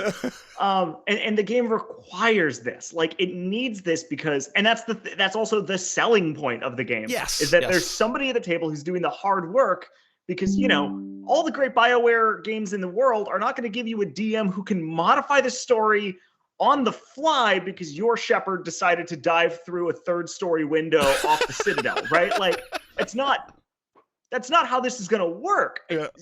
Role-playing games give you something new that nothing else can. Yeah. And it's so cool to be in a generation that sort of realized that, this cool thing from the 80s exists and embraced it. Like, very, very cool. Yeah, and this is the thing, you see, because you just how fondly we've just sort of kind of reminisced about our respective stories and stuff. Such a beautiful thing, For me, D&D, like I played it when I was a kid. I did I did Rogue Trader, I did Call of Cthulhu and stuff. But during lockdown, especially, it was something that really helped my mental health, and it's something that continually does help with my mental well-being, because it's something I've got solid that I do regularly with people I love and I enjoy being with and stuff. And it's like, there's this thing that, the OGL was a part of that, and they had something beautiful and they literally tarnished it, and that makes me feel angry about it and stuff, because it's something that a lot of people, as we've shown, have a lot of an emotion into, and then they've come up with something to basically blacken it and it darken it, and it's just sort of, and they had to jump through some hoops to figure out a way to mess this up. Yeah, too. Like it was yeah, and I'm hoping the D&D community kind of comes back together. But I think regardless of what happens, there's going to be a fragmentation going forward. And if we have the same conversation in 2 years' time, it won't be, let's talk about your D&D games. Let's talk about which game you're playing first. Yeah. And then, I'm not really going to know what's happening with, whatever weird system that, Well, that's great. We'll have to get you back on. I know, same time next year, and see where we are. Yeah, especially if it keeps developing. I'm going to be controversial here. I'm going to be very interested to see what happens with this fragmentation, because there'll be various developers coming up with new systems. Sure. And it'll be interesting to see what innovation comes out of this, and see what new mule mechanics and new systems for embedding themes in games emerges. The thing is, there's always a lot of really great role-playing games out there. There's always a ton, and they very rarely get any sort of spotlight, because at the end of the day, the players make the game. If there is an audience for those players, you're going to be able to make the game. So, like I've got, my Dark Matter right here. That gives you the ability to do sci-fi in 5e without learning a new system. That's a successful product because, nobody wants to learn Stars Without Number. If you have people at your table with any sort of learning disability, you're not going to teach them Traveler. I'm sorry. It's a great system. You're not going to be able to teach them. You can die in Character Generation in Traveler. Yeah. I mean, you got to really walk them through those games. But, there's always going to be this kind of one game that people kind of default to because there are players there. And I think we're going to see really cool mechanics, and maybe some of those are going to get adopted into larger, like more successful releases. But I think a lot of small companies are going to take chances on this, and they're just going to lose out. Yeah. I've been designing stuff specifically for D&D for years, and there imminently we may have a dog cameo. Excellent. He's right here. So I've been making stuff for Dungeons and Dragons for years, and the thought has crossed my mind on many occasions. Well, wouldn't it be more principled? Like, wouldn't it be more, kind of to make standalone role-playing games? Mm-hmm. And if you look at the numbers and how many people are willing to just pick up a standalone role-playing game and introduce it to their whole group and play it for a year, it's not very good. Okay. It's just not, and the numbers aren't great on those. So I think a lot of small companies are going to take risks. Almost everybody's going to lose out. Maybe somebody's going to make a Pathfinder. Maybe somebody's going to make it big. But only one of them can do that. See, this is the same This is the same thing with Warhammer and stuff. It's like Warhammer as a game isn't the best game out there. Isn't the best game system out there. It's just because it's got such a massive player base. It's just easier to play it than not to play it. And it's like there's so many, I've got so many different types of games, and there's loads of different ones. There's ones that are defunct now because they just didn't have the support. And there's loads of ones I'd love to play, but because nobody plays them, it's just so hard, and you can see why they go down. It's like really, really awesome game mechanics, but because nobody plays them, and it's just like, I ask my friends, do you want to play? Nah, man, I'm just going to play some 40k on Thursday. I talk about this. I talk about this with people all the time. They're going to go, I've got this great idea for a role-playing game. I've got this great idea for a book. And I'm like, that's awesome. It doesn't mean you're going to sell anything. It doesn't mean you're going to make money on it. It doesn't mean you can make it into a business. It has to be more than that, right? Yeah. You have to be able to, take this really great idea and turn it into something, that you can sell. Yeah. And that, thankfully we've had this kind of, a middle class of people who can just make stuff for D&D. The OGL has allowed for that. But if you're going to get into that wide and wild world of just standalone role-playing games or standalone miniature games, it's a very scary place. I mean, okay, you can make a game and you can figure out how to fund the manufacturing of that game, but what about marketing? Marketing's like half of your cost. My most recent book cost like 50, 60,000 just in art, and then marketing was like 20 grand. And I was cheap on the marketing. Right. And now that project did pretty well. That was Valda's Spire of Secrets. That was a book that takes 5e and adds 10 new base classes. And like just expands the game. It's not like just one setting, it's all settings. Here's new stuff. You can make new characters. And that did pretty well. That was like $700,000 on Kickstarter. And then when you actually break down the numbers, we didn't make too much. We did okay, but we didn't make that much. And then more importantly, slightly lower than the 750 benchmark that you would have needed to give them money. Oh no, it was enough. It was enough to get their attention, because when you add in things like backer kit, they would. Right. Yeah. I was above that threshold. Yeah. And although I have friends that made like nearly 2 million on Kickstarter, and they just didn't reach out to them. So I don't know what the how they were figuring out their thresholds for people to reach out to. It doesn't make any sense to me. So they don't know their own audience. They don't know the projects that are doing well. I think they're really in the dark about what makes their whole ecosystem of creators and economies work. So what is the future for Mage Hand then, with all this in place? Where are you going? What are you? Well, the future for me is still 5e, but actually, let me grab a thing. It's just out of reach. A thing, like things. What's like dogs? What's dogs? So we're running a Kickstarter right now for a game called Witchy Cakes. Oh, okay. It's a game in which you play witches competing to build the tallest, most enchanted cake possible to deliver on an unsuspecting wedding reception. Okay. It is the most adorable thing I've ever made. Right. It's really, really cute. You're stacking like layers of cake, and it's a kind of a color matchy game. Everyone gets to play with these adorable covens of witches. There's a bunch of monster witches. It probably won't come into focus. Yeah. Oh, that's cool. It's adorable. The game is super, super cute. So if you're somebody who plays, if you're somebody who plays D&D like with a group, it plays 4 to 8 people. So it's like the perfect pre-D&D game. It like lasts 20 minutes. It's super easy to learn. Right now we're launching that. So I've made my first ever card game. I'm thrilled about it. It's cute. It's fun. I want to tell everybody about it. I don't think it'll do super well. But if you want to help me fund that thing, it's on Kickstarter right now. Okay, cool. Because I've looking at the, I've just typed in Witchy Cakes and stuff. I'm trying to find the Kickstarter. Yeah, it should be coming up. But then, Witchy Cakes, it's on Kickstarter right now. I can, provide a link to you guys. If you want. That'll be good. We'll stick it in. It does, from what please do. From some of the artwork, really good. Yeah, it's really enjoyable. It's phenomenal. It's so much better. Like, we put more into our art than any other card game that's out there. It's crazy. I'm really thrilled about this game. Witchy Cakes. Yeah, there it is. There we are. Yeah. Anyway, so we made our first ever card game. This is just something that's been sitting around in the background. It's a passion project. Our next D&D book is coming in a couple of months. We partnered with the Center for Biodiversity to create a bestiary of extinct animals.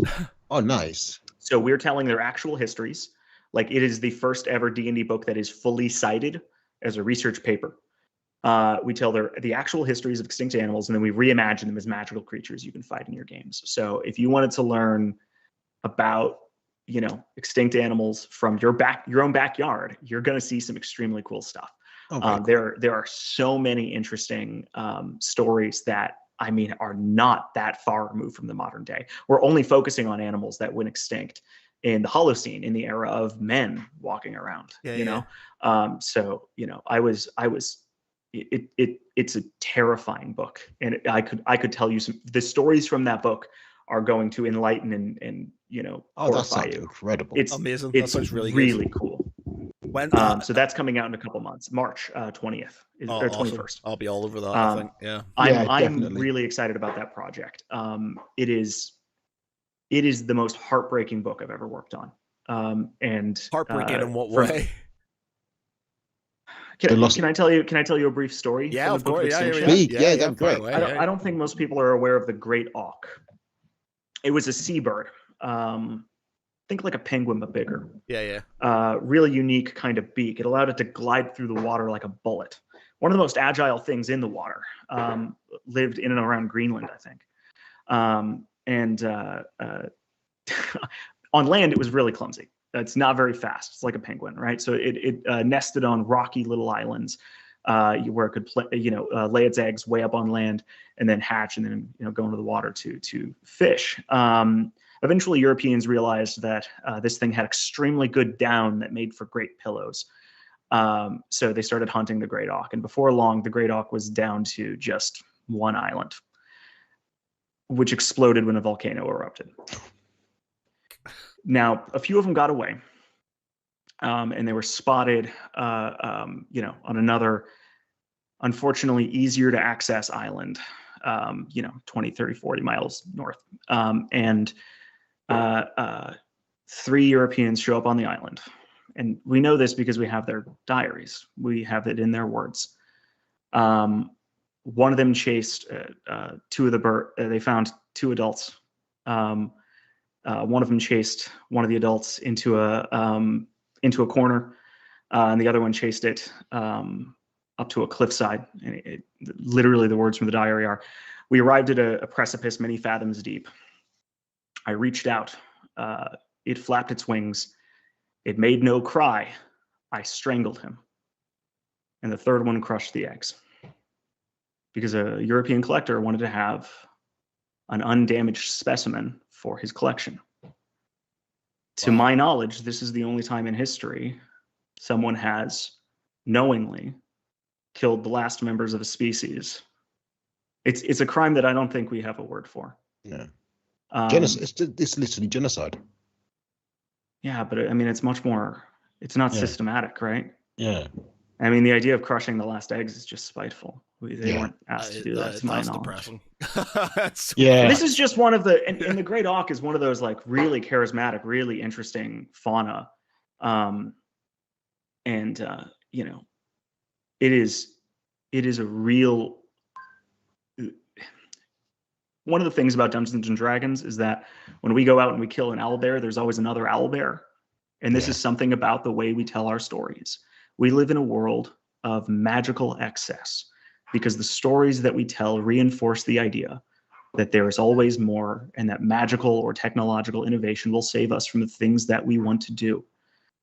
And the actual reality of that is that the reason in D&D settings that magic was always bigger in the old days is because we live in a world in which each generation is lesser because of the choices that our forefathers made. That we live in a world that doesn't have the great auk or thousands of other species. And this is the first and only book that I'm making that is also a massive financial risk, and I'm probably going to lose tons of money on it. Let's be perfectly honest. I'm sold. I'm on it. Yeah, I'm sold. I know, but that too. Yeah, you got it's my chance as a designer for once, not to make something that's good and to something that is frivolous and lets you tell cool stories, but something that is objectively good and can maybe change the way we tell stories for good. And also, it's very powerful. Just that single story alone is powerful. There's so many of them in this book. Editing it is really tough. It's on Kickstarter in March. Did you say? March 21st. If you guys want, I'm working with another artist or another writer on this, and where you have magical art for all these individual monsters. Nice. I would love to. If you guys have any openings around that time, I would love to talk with you again. Yes, please give you a much deeper look on this. Yeah, 100%, man. It's currently a little over 100 pages done. And so it's like I like going to my Kickstarters a finished project. I think it's gonna be a really unique book. We give you like a lot of character options too. Do you want to play a race that's an endling? Endling is a fun word this book gets to introduce you to. It's the very last of your species. Ooh. Oh, nice. The last great auks that were chased on their island were endlings. So I think we found some really interesting ways to let you not just experience it from the outside, but to get a look at what extinction looks like. That's a very powerful role-playing experience right there. God. Yeah. Wow. It's a tough one to talk about, guys. What an ending. That's gonna be a bummer to talk about, but I would love to talk with you more about it. Yeah, definitely. That sounds awesome. Sounds really good. Really. Yeah.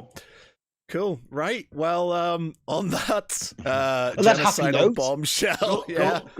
Go back, Witchy Cakes. Yeah, it's not Witchy depressing. Cakes. Yes. It's real fun. Witchy I think you'll have a good time with it. And I mean, $25 for just a game is brilliant. Is a bargain. It's an absolute bargain.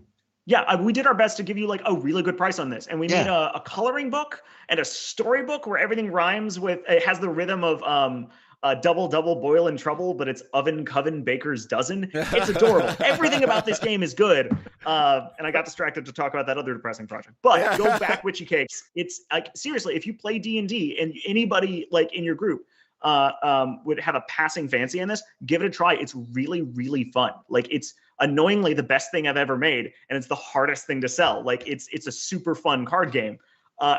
It's very easy to learn. I'm all about creating easy to pick up gaming experiences. So that's huge for me. It's also I'm colorblind. This game is colorblind friendly. There's a symbol system in here that makes it accessible for anybody. And color matching mechanics are really easy to learn. So if you know how to play Uno, you can pick it up in like 5 minutes. Brilliant. Fun for all ages. Baking optional. Occultism guaranteed. Yes. I'm sold. Brilliant. Well, Mike, it's been an absolute pleasure. Really, really, really insightful. Thank you. The OGL stuff was just, again, we talked about it last week, but maybe not as much depth, but wow, brilliant, and definitely 100% come back on about the new book. I'm looking forward to that. Yeah, because that sounds amazing. We'll not subject you to our pop quiz that we do generally at the end of the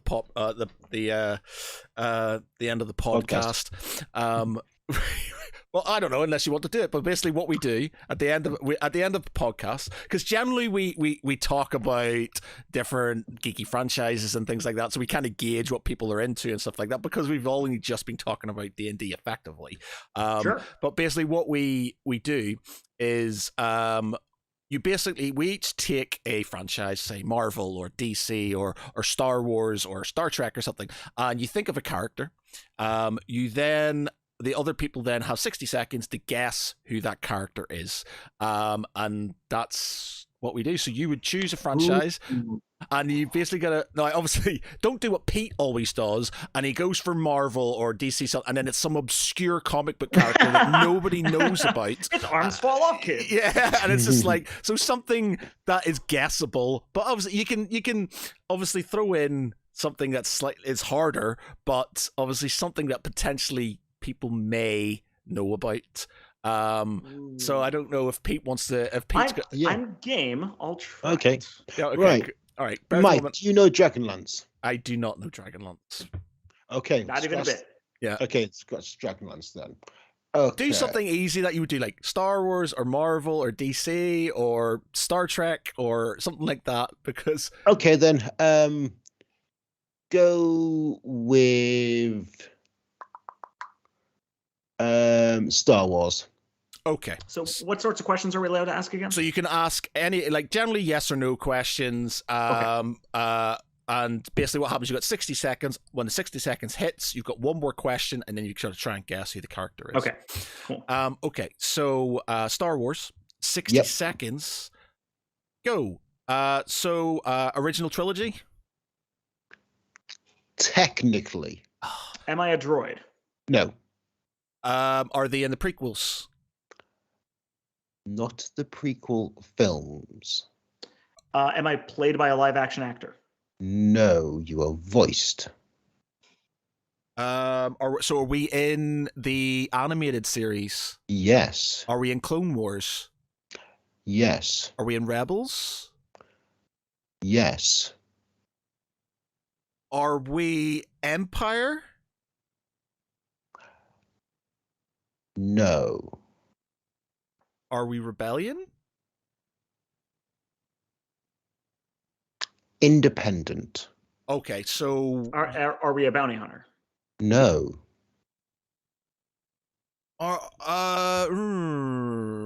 We're in the part of Star Wars I don't know super well, kids. yeah. Sorry. It's Okay. okay. This is standard Pete, by the way. He always goes for the most obscure thing. He sways both ways. He'll either go for the most simple thing that you get in like one question, or the most obscure thing that you just can't guess. Do I use a lightsaber? So we got currently, and this our 60 seconds is up. So we've got Okay, gotcha.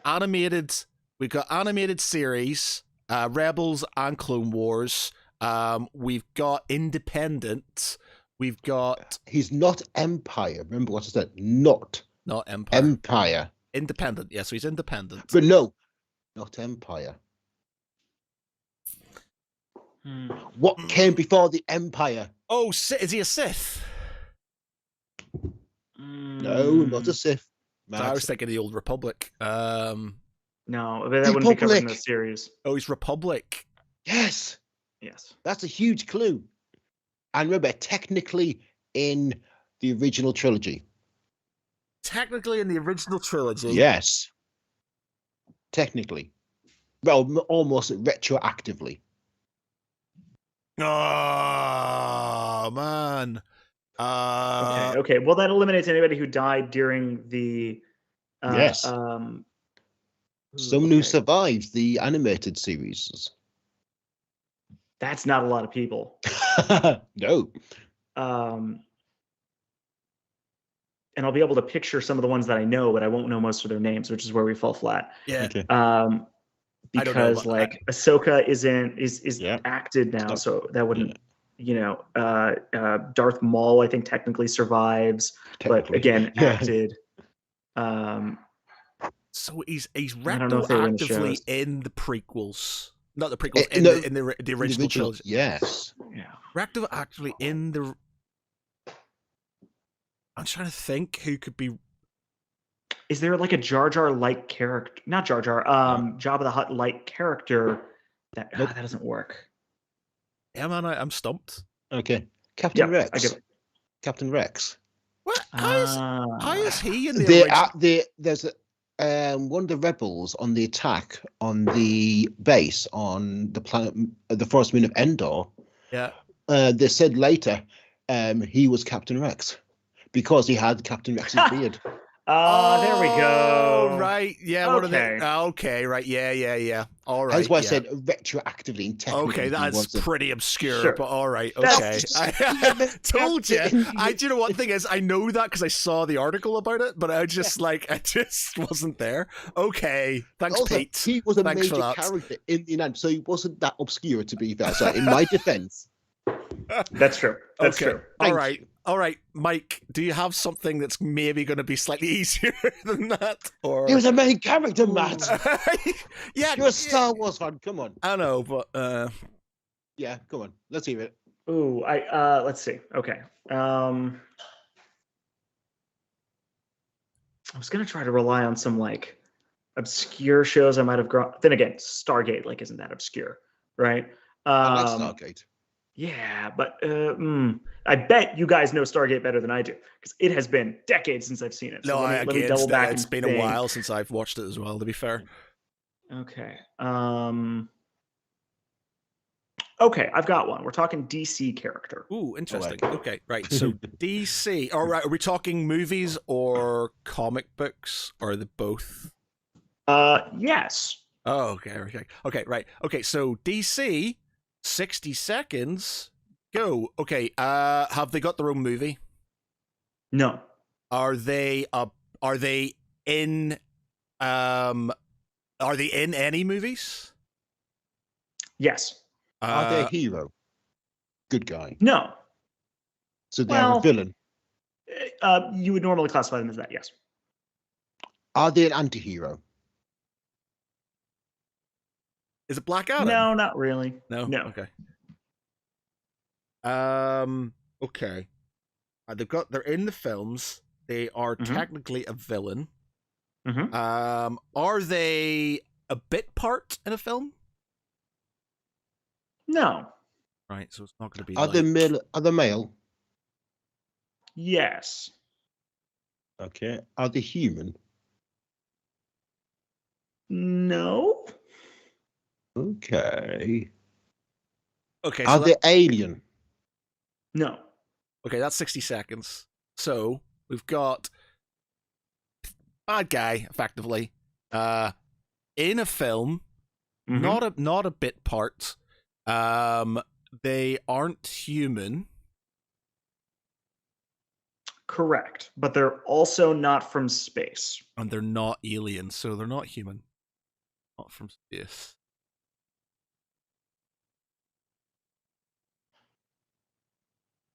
In the film, I'm just kind of going through. I'll tell you that they also show up in an animated TV show. Oh, it's not. What's his name? God, all right, my ask question. Does he kill Superman? No. He's from space. He's not from Correct. Oh yeah, I suppose. I'm not a DC fan, and I know that, man. Come on. Well, that's my last question.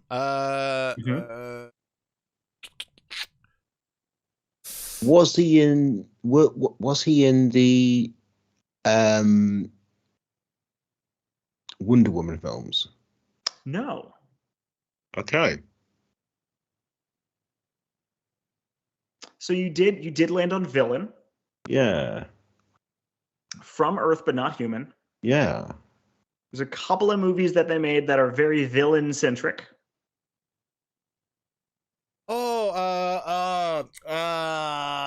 So it's it's Suicide Squad, isn't it? It's one of the Suicide Squads. Okay. Let me think about this. King Shark. Got it.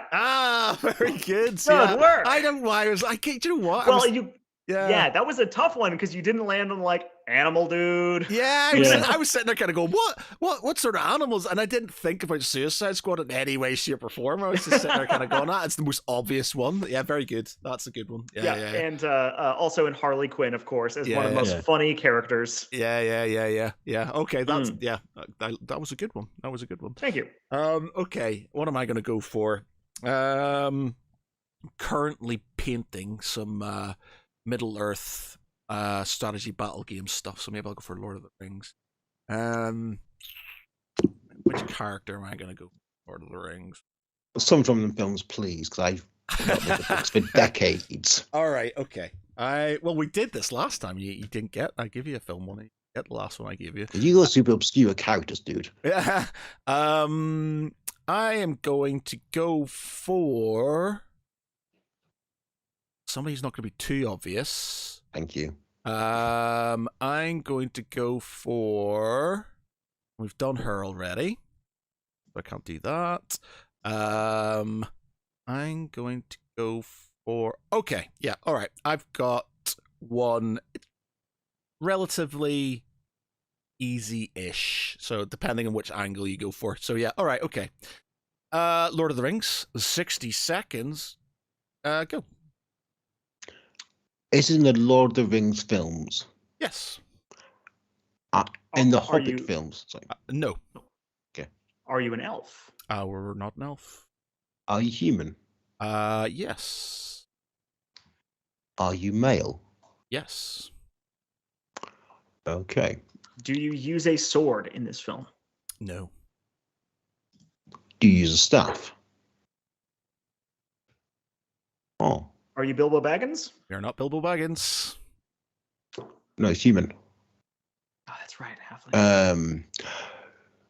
Are you in all three films of the No. Okay. Are you in Fellowship of the Ring? No. Two Towers? Yes. And Return of the King? Depending on which version you think you're going for. Do Yes. you Do you serve Saruman and so on? So it's your 60 seconds. I do serve Saruman, yes. Green with Wormtongue. Wormtongue, Yes, there you go. Very good. Good one. Good choice. Yeah. I think I gave it away with the depending which edition you Yeah. sort of work on. I think, We just watched those films recently, and we watched the extended editions. Yeah, cool. Awesome. Well, there we go. That's brilliant. You can think of some new ones for when you come back on in March. Sounds good. Yeah, but for me, for tonight, I've been Matt Geary. With me has been my co-host Peter Ray Allison. Good night, everyone. And our guest, Mike Holik. Thank you, guys. Night, everybody. Bye. Good night. Bye.